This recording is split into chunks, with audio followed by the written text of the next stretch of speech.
बिस्मिल्लाहिर्रहमानिर्रहीम। आज से हम ट्रांसफार्मर सीरीज स्टार्ट कर रहे हैं। उसके बहुत ज़्यादा इम्पोर्टेंट MCQs शुरू कर रहे हैं। ये ट्रांसफार्मर का पार्ट 2 है जी, ठीक है। तो सबसे पहला MCQs है, कहते हैं which of the following is minimise by laminating the core of a transformer. तो सबसे पहले ये हम देखते हैं कि लेमिनेटिंग क्या होता है, ठीक है। कोर को कैसे लेमिनेट करके कौन सी चीज़ जो है ना वो मिनिमाइज़ की जाती है। यहाँ पे 4 ऑप्शन है। तो ऑप्शन ए में कहते हैं स्ट्रेस लॉसेस, बी पे एडी करंट लॉसेस, सी पे हीट लॉसेस और डी पे ऑल ऑफ अबव। तो देखते हैं जी लेमिनेटिंग क्या होता है। सही है।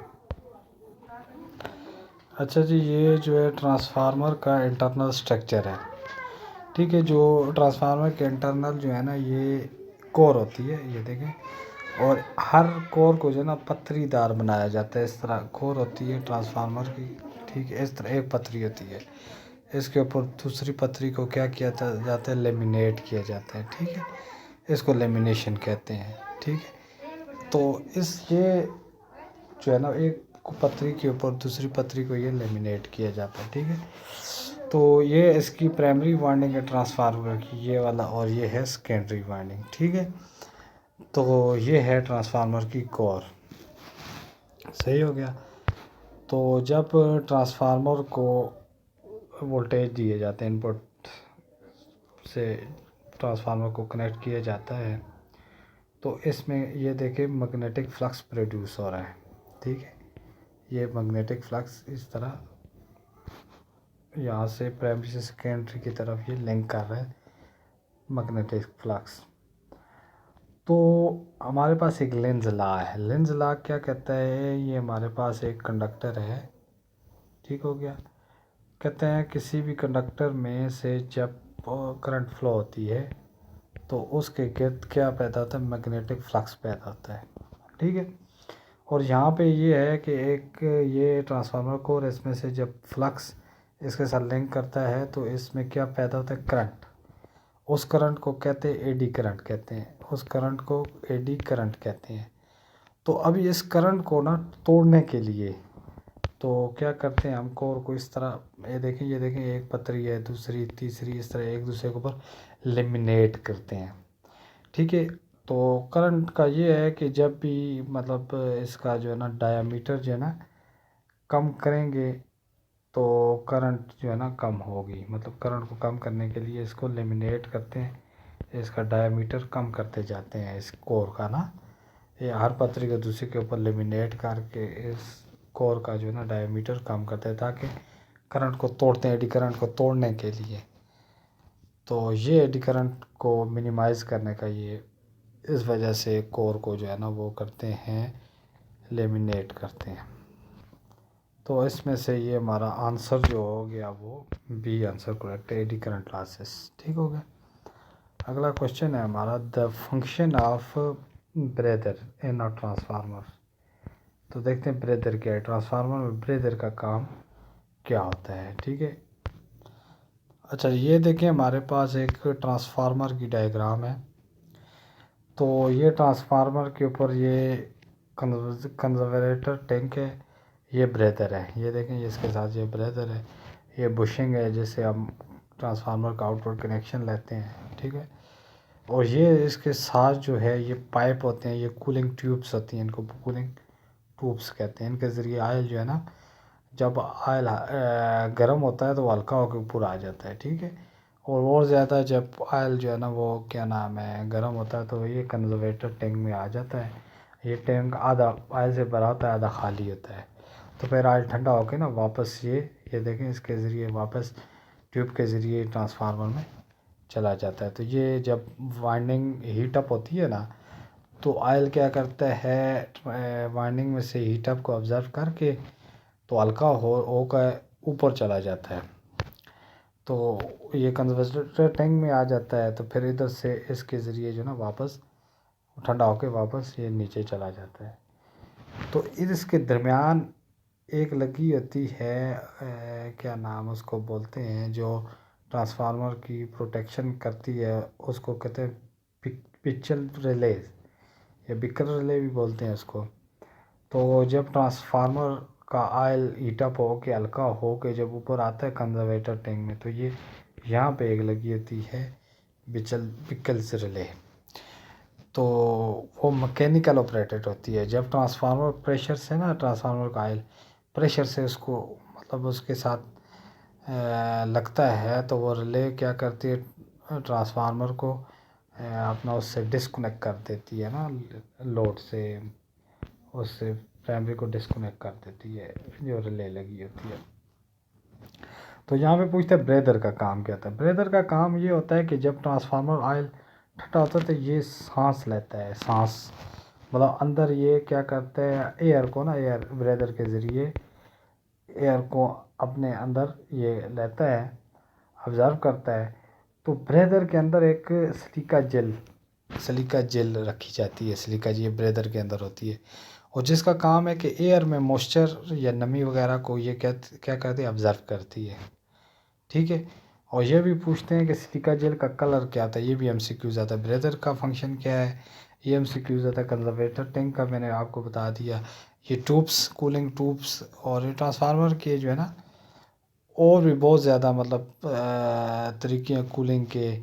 आयल वाला आयल के ज़रिए भी होता है, एयर वाला भी है, और 2 3 4 इसके बहुत ज़्यादा तरीके हैं कूलिंग के ना ट्रांसफार्मर। तो अभी ये इसने पूछा है ब्रेदर का काम क्या होता है। तो ब्रेदर का काम मैंने अभी आपको बताया, ये एयर को क्या करता है, ऑब्ज़र्व करता है, और इसके अंदर सिलिका जेल होती है। सिलिका जेल क्या करती है, जो एयर के अंदर नमी होती है उसको ऑब्ज़र्व करती है, और ये ट्रांसफार्मर के अंदर एयर दाखिल होती है। जब ये ट्रांसफार्मर पे लोड कम होता है उस वक्त ये ट्रांसफार्मर एयर को अपने अंदर ये लेता है। ठीक है। तो यहाँ पे इसके 4 ऑप्शन हैं। इसमें ऑप्शन हमारा जो करेक्ट है वो ऑप्शन है ये ऑप्शन सी है। क्या कहते हैं, to arrest the dew of moisture when outside air enter the transformer. ठीक हो गया। ये ब्रेदर का फंक्शन ये आता है। ठीक हो गया। ये आपने याद रखना ब्रेदर का काम क्या है।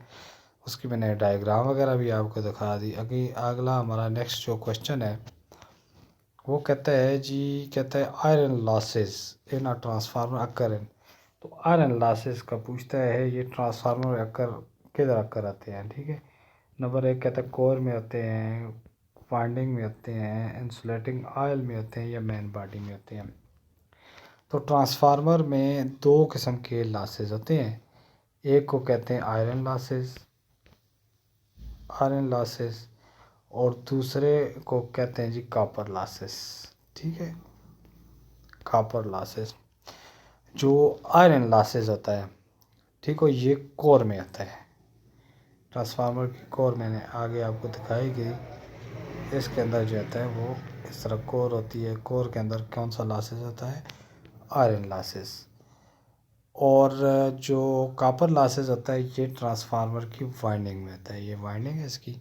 तो ट्रांसफार्मर की वाइंडिंग में कौन सा लॉसेस होता है, कॉपर लॉसेस होता है। जो कॉपर लॉसेस होता है इसको आई स्क्वायर आर लॉसेस भी कहते हैं, आई स्क्वायर आर लॉसेस। और ये कांस्टेंट होता है। ठीक है। नहीं सॉरी, ये वेरी करता है। और दूसरा लॉसेस जो होता है आयरन लॉसेस होता है, वो कांस्टेंट होता है। लोड कम या ज़्यादा हो जाए तो उस पर कोई वो बस कांस्टेंट लॉसेस होता है। ठीक हो गया। तो ये वेरी करता है कॉपर लॉसेस। तो आयरन लॉसेस की मज़ीद 2 किस्में हैं, वो आगे चल के हम आपको बताते हैं। एक को कहते हैं आयरन लॉसेस को कहते हैं, एक को कहते हैं एडी करंट लॉसेस, और दूसरे नंबर पे स्ट्रेस लॉसेस। ये 2 लॉसेस होते हैं। ठीक है।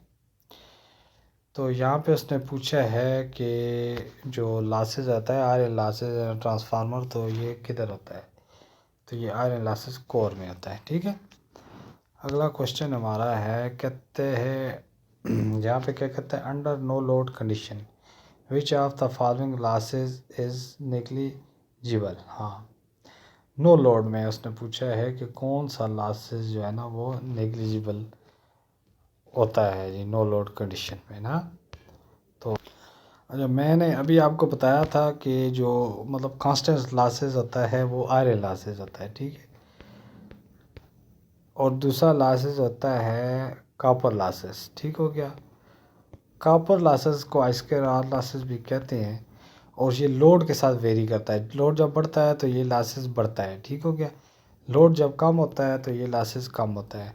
तो यहाँ पे कहता है कि अंडर नो लोड कंडीशन में ये क्या होता है, नेग्लिजिबल होता है, ठीक है। तो ये कौन सा लॉसेस होता है, तो यहाँ पे उसने 4 ऑप्शन दिए हैं। तो ऑप्शन 1 पे कहता है स्ट्रेस लॉसेस, बी पे एडी करंट लॉसेस, सी पे ये वाला ऑप्शन सी करेक्ट है, ठीक है। अच्छा, नेक्स्ट क्वेश्चन है हमारा जी, कहता है open circuit test of a transformer gives.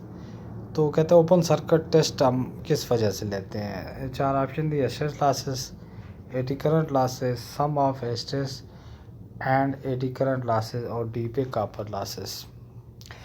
तो ओपन सर्किट जो टेस्ट होता है वो मैं आपको भी बताता हूँ कि ये ट्रांसफार्मर है।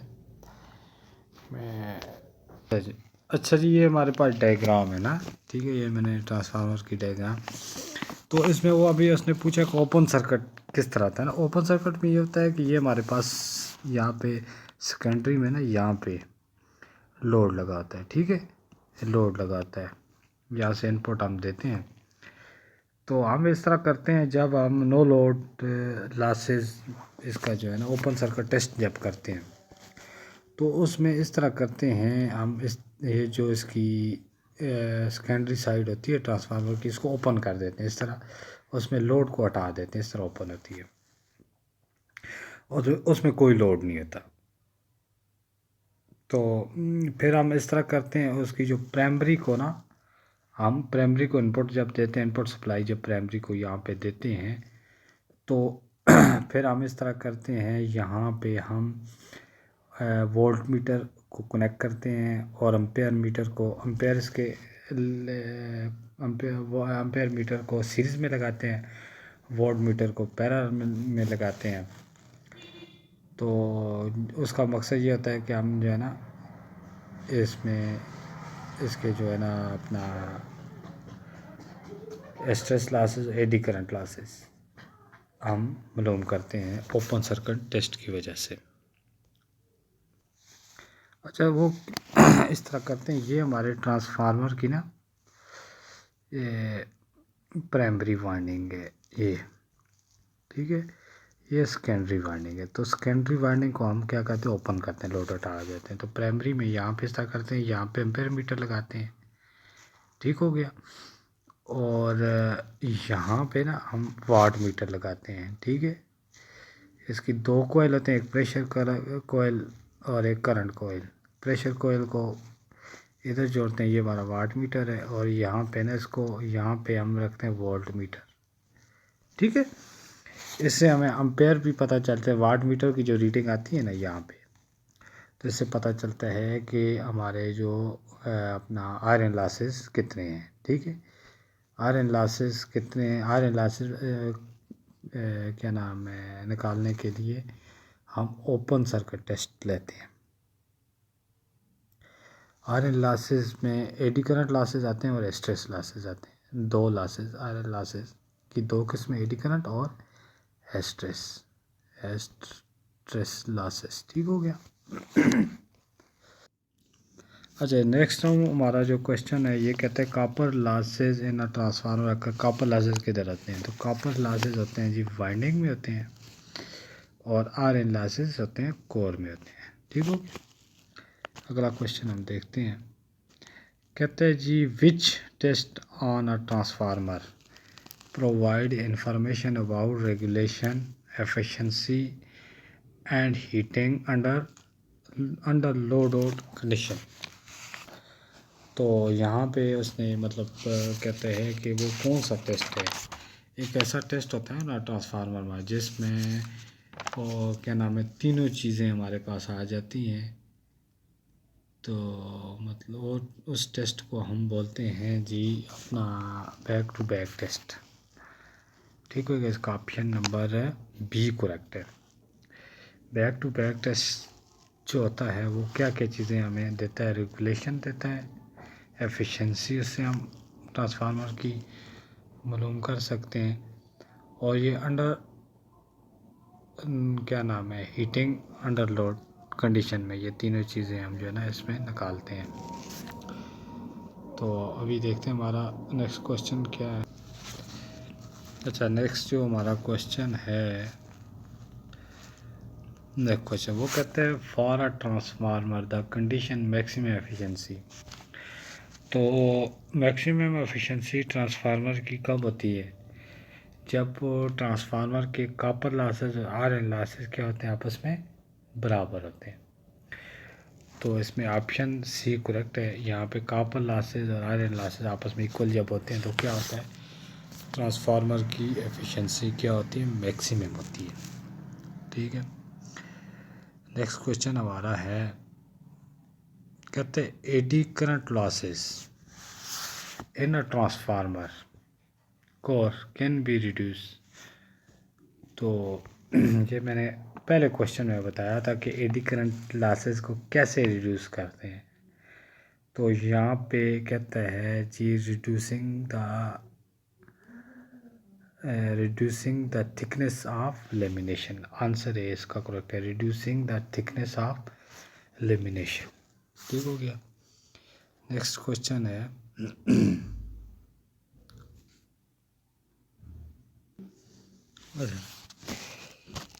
ये हमारा क्वेश्चन है, कहते हैं in a transformer the magnetic coupling between the primary and secondary circuit can be increase by. तो जो मैग्नेटिक कपलिंग होती है, ये हमारे पास प्राइमरी है और ये सेकेंडरी वाइंडिंग है। तो यहाँ से मैग्नेटिक फ्लक्स जो है ना, ये सेकेंडरी के साथ लिंक करता है। तो इनकी जो कहता है कि मैग्नेटिक कपलिंग जो इंक्रीज़ किस वजह से कहते हैं ज़्यादा होगी। तो इसमें चार ऑप्शन दिए हैं। एक कहते हैं increasing the number of turns using soft material of winding. B पे कहते हैं using the magnetic core of low reluctance. हाँ, रिलेक्टेंस का मतलब ये होता है कि जो मकनातीसी फ्लक्स के दरमियान में जो रुकावट होती है ना, उसको कम से कम किया जाए, कम से कम किया जाए, उसे लो रिलेक्टेंस कहते हैं। मतलब उसका जो पाथ होता है ना, ईजिली उसको फ़्लो होने दो। फ़्लो होने के लिए जो ना, तो उसका जो पाथ में रिलेक्टेंस जितनी कम होगी तो उतना ज़्यादा जो है ना मैग्नेटिक फ्लक्स जो है ना कपल करेगा।